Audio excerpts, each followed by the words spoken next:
Hello, it is Tomster here on the behalf of Indie Structural Productions once again, and we're continuing onwards with these two guitars. So these are the Daedalus and Icarus prototypes. Now, I did not have footage of me actually cutting the fret slots for the Holm oak fretboard, but that was done back at Crimson when I had access to a fret saw, which was very convenient.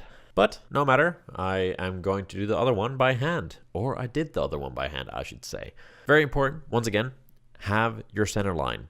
And then once you have your center line, you have to have a really, really good ruler to find all the fret positions. And you start marking those out along the center line.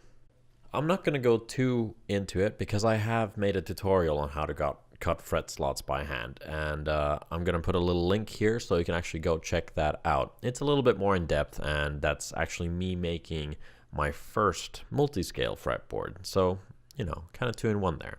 Anyway, back to the workshop. First things first, you might notice that the necks have moved along quite a bit. Well, I don't know what happened. I lost a lot of footage, so in the meantime, I did glue on the fretboards. Before that, I had routed out the truss rod cavity and routed the rough dimensions of the neck as well. I'm sorry. It's just technology is what it is. Sometimes this sort of thing happens.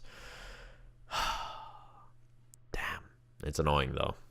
But anyway, what I'm doing here is actually marking out the thickness of my headstock. So I'm going to be moving on to the bandsaw to do that in a minute. Now, this is actually a bit funny. It's almost every single time that I go to the workshop, I have somebody who has built a guitar or is looking to build a guitar who comes and talks to me about how I'm approaching things. And yeah, it's almost every time I go there. That's really funny.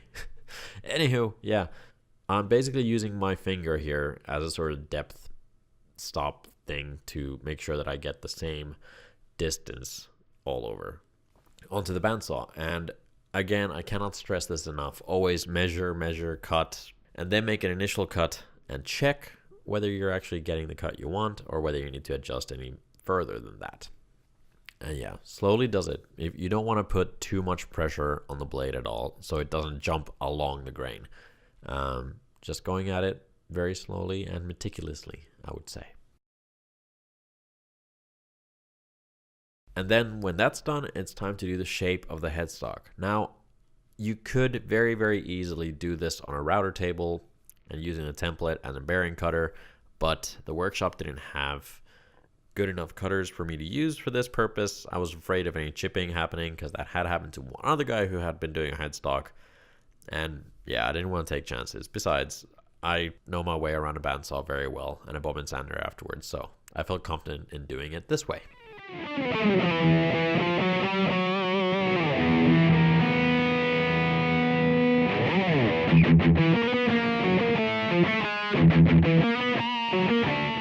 like I mentioned already, then afterwards going up to the bobbin sander to kind of fine tune everything. Again, this particular one at the workshop, not the greatest one in the world, but it gets the job done. You just need to be very aware that you don't get any burn marks or scorch marks by holding the wood in place for too long. And of course, if it's your own bobbin sander, switching out or cleaning up the sandpaper as often as you need to.